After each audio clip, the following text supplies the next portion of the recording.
free and fair elections in the United States. Why would they? Why would you think that they did? They interfere with elections all around the world. They interfere with the election just recently in South Africa. They interfere with elections in Georgia. They interfere with elections everywhere they go. They subvert democracy all around the world. What makes you think that they wouldn't subvert democracy right there at home? Of course they do. But I think that they interfere and subvert democracy in their own country more effectively and more comprehensively than they're even able to do it in other countries. And we know that they're able to do it in other countries extremely well and extremely effectively and get the results that they want. So do you think that they're not going to ensure that they get the results that they want in their own country? Of course they do.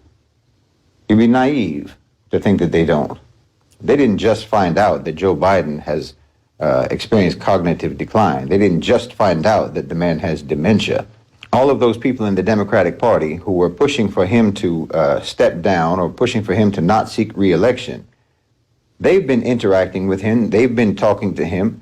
They know perfectly well that the man has lost his mind, and they've been knowing that for 4 years, and they didn't mind. This isn't about wanting him to step down or wanting him to step aside because they think that he's not competent. No one ever thought he was competent. What it's about is that you know that when your own people, your own Democrats, your own liberals are making fun of Joe Biden online, on social media, on television, in the mainstream media, and so on, the man has become a laughingstock. That means that him winning in a rigged election wouldn't be plausible. No one would believe that. It was barely believable even in 2020. So there's no way that you could get people to actually believe that Democrats turned out in significant enough numbers to give Joe Biden a victory in 2024.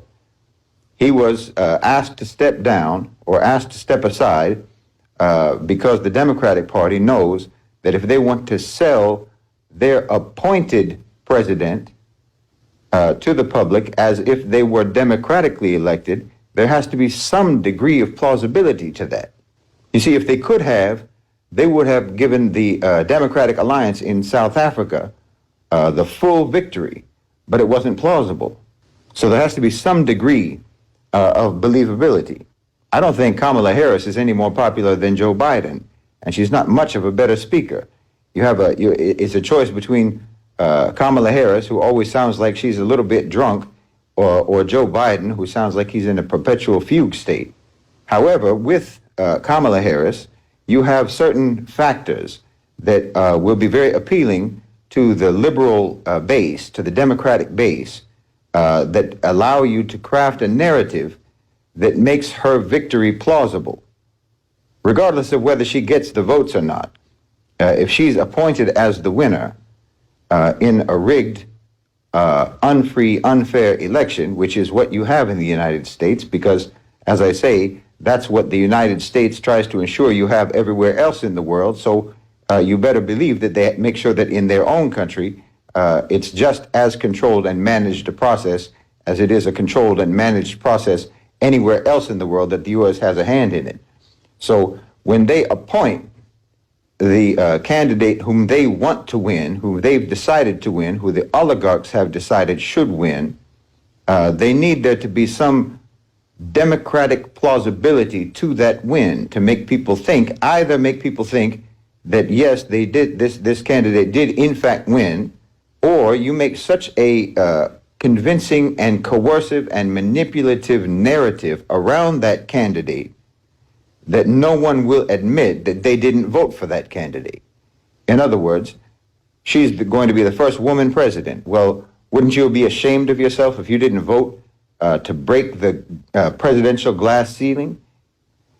She's a woman of color. Well, wouldn't you be ashamed to say that you didn't vote for a woman of color? Well, that would make you a racist. If you don't vote for her, then the only two reasons that could possibly be is because she's a woman and she's a woman of color. So that means you're a misogynist and you're a racist. So you can craft a narrative around her that everyone will want to say that they voted for her even if they didn't turn out to vote at all. Because we're going to hear nothing for the next 3 months except how excited the Democrats are how reinvigorated they are, and how thrilled and breathless with anticipation the American people are for being able to finally achieve this first woman presidency in the United States. Everyone is excited about it. So therefore, when she is appointed as the president, if that's what happens, when she is appointed as the president, everyone can believe that the hype got her elected, even if no one shows up at the voting booth. And when everyone starts cheering in triumph and applauding and congratulating themselves for being so progressive and so liberal as to elect the first woman president and the first woman of color as president, well, no one will be willing to say that they never voted for her. So it's a very, you have a lot of strategies that you can use to convince people that it's either believable that she won or it's unthinkable that you would deny that she won. So I don't know if that's what's going to happen, but I don't for a second believe that they have free and fair elections in the United States, and I think you'd be a fool to believe that.